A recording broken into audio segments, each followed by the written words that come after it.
सिंह ग्राम post थाना तहसील रघुनाथ नगर और जिला बलरामपुर रामानगंज छत्तीसगढ़। और मैं इधर सूरजपुर सिविल कोर्ट में हूँ और बिलासपुर हाई कोर्ट में अधिवक्ता नामांकित हूँ। मैं वकील तो कम हूँ, सड़क का वकील ज्यादा।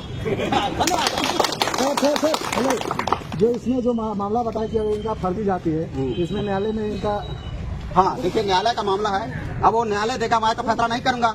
मैं ये लगाया हूँ कि भाई फर्जी जाति है, इसका जाति प्रमाण पत्र को सूक्ष्म और गहन जांच करके हमको बताया जाए। मैं ये लगाया हूँ, मैं घोषित नहीं कर रहा हूँ कि फर्जी है। लेकिन जब मैं उसका सारा चीज मतलब डॉक्यूमेंट्स पता किया तो कोई उसका दस्तावेज मिला ही नहीं, तो हाई कोर्ट ने फराड घोषित कर दिया। ये कह रहा हूँ, अभी फाइनल जजमेंट आना बाकी है। ये दूसरा बार नोटिस हुआ है, 8 सितंबर को उनको उपस्थित होना था उच्च स्तरीय छानबीन समिति। जब घोषित हो जाएगा तो एक सभा करके और खुशी मनाएंगे कि हम लोग एक फर्जी विधायक को चुना था, इसको हटा दिए और यहाँ उपचुनाव करवाएंगे। और उपचुनाव में आप लोगों को बता दे रहा हूँ कि बाहरी व्यक्ति को ही और इसी क्षेत्र का और जो बोल सके जिसके जैसे संसद में दहाड़ता चंद्रशेखर रावण, राजकुमार रोड, वैसे विधायक और सांसद आपको भेजना है छत्तीसगढ़ में, समझ रहे हैं? नहीं तो वो आदिवासी नहीं है, जबकि जाति पिता के नाम से बनता है। तो पिताजी के नाम से न बनवा करके अपने पति के नाम से जाति प्रमाण पत्र बनवा करके फर्जी चुनाव जीती है। और ये मामला जब हमको ये शिकायत मिला तो मैं सूचना का अधिकार लगाया निर्वाचन शाखा सूरजपुर को, इसका जाति प्रमाण पत्र का सत्य कॉपी दिया जाए। जब सत्य कॉपी प्राप्त किया तो संविधान के अनुच्छेद 341 के तहत गौड़ जाति का प्रमाण पत्र जारी कर दिया गया, जबकि 341 के तहत गौड़ जाति लोग आते ही नहीं। और दूसरी चीज, अन्य राज्य के लोगों को छत्तीसगढ़ में आरक्षण का पात्रता नहीं है। जो वर्तमान की विधायक है शकुंतला पोर्ते, ये उत्तर प्रदेश मऊ की रहने वाली है और उत्तर प्रदेश मऊ की रहने वाली है और मऊ वालों को छत्तीसगढ़ राज्य में आरक्षण का पात्रता नहीं है। इसके लिए सरकार बकायदा नियम बनाया है, सुप्रीम कोर्ट ने बकायदे आदेश निकाला। तो जब मेरे को शिकायत मिला तो मैं उच्च स्तरीय जिला छानबीन समिति में लगाया, तो समिति वाले बताए कि शकुंतला पोर्ते का न वंशावली है, न उसका पूर्वजों का मिसल बंदोबस्त है, न उसका बाबा और पिताजी, उसका बाबा का मृत्यु सर्टिफिकेट भी नहीं है और दाखिल खारिज भी रजिस्टर भी नहीं है। ये हमको प्रशासन ने बताया। वाड्रफनगर एसडीएम साहब बताए, अंबिकापुर का अभिलेखागार वाले साहब बताए, बलरामपुर के अभिलेखागार वाले बताए कि शकुंतला की जो जाति प्रमाण पत्र है वो फर्जी है, फर्जी आदिवासी बनकर के इस क्षेत्र का विधायक बनी। तो हम लोग कितना धोखे में हैं। आज जो सरकार बोलती कि हम साफ सुथरी, ना अन्याय, ना अत्याचार, ना भ्रष्टाचार, हम देंगे साफ सुथरी सरकार। यदि आपका जनप्रतिनिधि फर्जी सांसद और विधायक बनने लगे तो आपका भविष्य, आपके बाल बच्चों का भविष्य का क्या होगा? संविधान खतरे में है। इस छत्तीसगढ़ राज्य में 5 जने भारतीय जनता पार्टी से फर्जी विधायक और सांसद बने हैं, 5 जने, जिसका 2 जने का कोर्ट में चल रहा है। तो 2 लोगों को मैं नहीं कहूंगा कि सरकार को निकाल ही दीजिए, कोर्ट का मामला है। लेकिन 3 लोगों को मेरा सरकार से मांग है, 3 को जल्दी निकालो। कौन कौन को? एक तो नीलकंठ टेकाम केसकाल का जो कलेक्टर थे वो फर्जी है, जो कांकेर का सांसद है भोजराज नाग वो फर्जी है, और सरायपाली का जो विधायक है वो भी फर्जी है। गलत जाति प्रमाण पत्र लगा करके जो विधायक और सांसद बन रहे हैं, तो आप सोच लीजिए कि कहाँ जा रहा है हमारा प्रदेश। छत्तीसगढ़ को सीधा साधा आदिवासियों का राज जान करके कोई भी घुस करके आरक्षण का लाभ ले रहा है। बाहर का व्यक्ति आ जा रहा है। और उस जमाने में सरपंच लोग ऐसे लिख के दे देते थे, जबकि कानून नियम में स्पष्ट निर्देश है कि जब तक गहन छानबीन न हो उसकी जाति की, उस गांव में जाके जो भी अधिकारी यदि जाति प्रमाण पत्र बनाता है तो गांव में जाएगा और ग्राम सभा से सरपंच से पूछेगा, वहां से पंचनामा लेगा कि क्या यहाँ व्यक्ति अनुसूचित जाति का है कि नहीं है, तब जाकर के जाति प्रमाण पत्र बना के देना चाहिए। लेकिन ये 2002 में फर्जी जाति प्रमाण पत्र बनवा ली है, जबकि उत्तर प्रदेश का शासनादेश कहता है कि 2003 में राष्ट्रपति ने शासनादेश जारी किया, 2003 में जनजाति हुए हैं। लेकिन फिर भी उत्तर प्रदेश में जाति प्रमाण पत्र 2003 के बाद नहीं बन रहा था। 2022 में मऊ जिला के गोंड लोग वहां जाके कलेक्टर कार्यालय का घर घेराव किए और संदीप कुमार बंसल जो वहां का तत्कालीन कलेक्टर था, वो 2022 में आदेश जारी किया कि मऊ जिला के गोंड जाति को अनुसूचित जाति का सर्टिफिकेट दिया जाए, न कि अनुसूचित जनजाति का। 2022 का बता रहा हूँ। और इसका जो प्रमाण पत्र बना है 2002 में बना।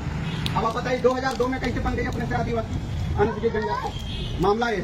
तो अभी उनको विदाई कर दिया हूँ। अभी 30 सितंबर को वकीलों का चुनाव है, इसलिए हम वोट मांगने गए थे। जब मुझे पता चला कि आप लोग यहाँ जो जनपद सीओ है उसका वाजिब जो आप लोगों के मनसानुरूप काम कर सके, ऐसे जनपद सीओ का आप लोग चाहते हैं। और पता चला कि इसमें अड़ंगा विधायक लगा रही है, इसलिए मैं बोल रहा हूँ कि इसलिए लगा रही है क्योंकि जो स्वयं फर्जी है तो फर्जी और निकम्मा लोगों को नियुक्त करेगी। और ये क्षेत्र को हमें समान स्तर तक विकास करना है। ये 5वें अनुसूचित क्षेत्र के अंतर्गत आता है और इसके लिए बाकायदा प्रावधान है कि इस क्षेत्र को सामान्य वर्गों का जो क्षेत्र डेवलप किया है उस स्तर तक लाना है इस अनुसूचित क्षेत्र को। ये प्रावधान है संविधान में। और गैर जनजातियों को भी इधर नियुक्त करने का अधिकार नहीं है, लेकिन भर्राशाही है प्रशासन।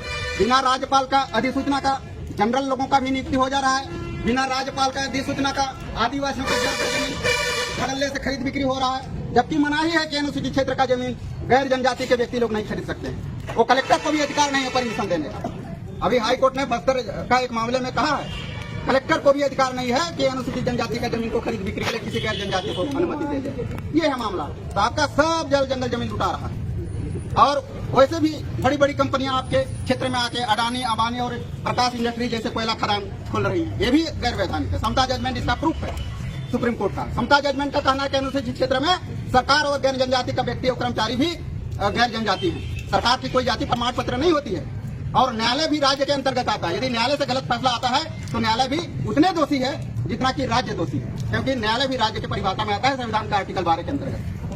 संविधान का अनुच्छेद 12 के अंतर्गत जो आपका एसडीएम न्यायालय है, तहसील न्यायालय है, जिला न्यायालय है, सब जो है राज्य के अंतर्गत आते हैं। और यदि यहाँ से जो राजस्व विभाग के अधिकारी लोग जो अनुमति देते हैं या आदिवासियों का जगह जमीन को फेरफार करते हैं, ये बिल्कुल दोषपूर्ण है, गलत है, ये नियम विरुद्ध है। इनके खिलाफ में आपको आंदोलन नहीं करना चाहिए, बल्कि उनके ऊपर एफआईआर दर्ज भी कराना चाहिए। वो चाहे तहसीलदार हो, चाहे एसडीएम हो, चाहे कलेक्टर हो, क्यों ना हो। यदि आदिवासियों का जमीन को दूसरे के नाम से गलत ढंग से हस्तांतरण करता है, बकायदे उसके ऊपर पहले एफआईआर दर्ज कराएंगे।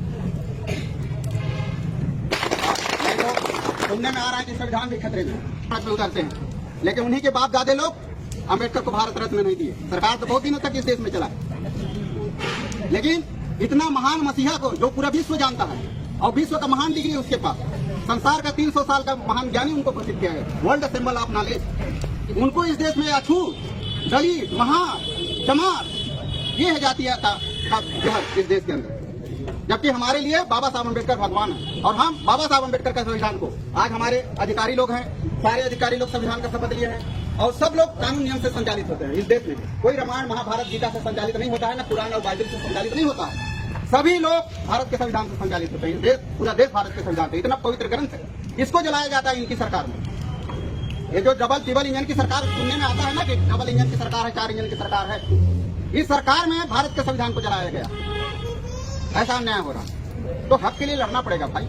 आप लोग लड़िए, बिल्कुल आप लोगों का जायज मांग का प्रशासन और शासन ध्यान देगी। और जिस अधिकारी को आप लोग चाह रहे हैं कि उनकी यहाँ पदस्थापना हो, नियुक्ति हो, वो अधिकारी यहाँ रहेंगे, क्योंकि जनता से बढ़ के कोई नहीं होता। जनता से बढ़ के कोई नहीं होता है। लोकतांत्रिक देश में जनता सर्वोच्च स्थान पर। इतना बात करते हुए आप लोगों से रजामंदी लेता हूँ। कल मेरा वाटप नगर में कार्यक्रम है।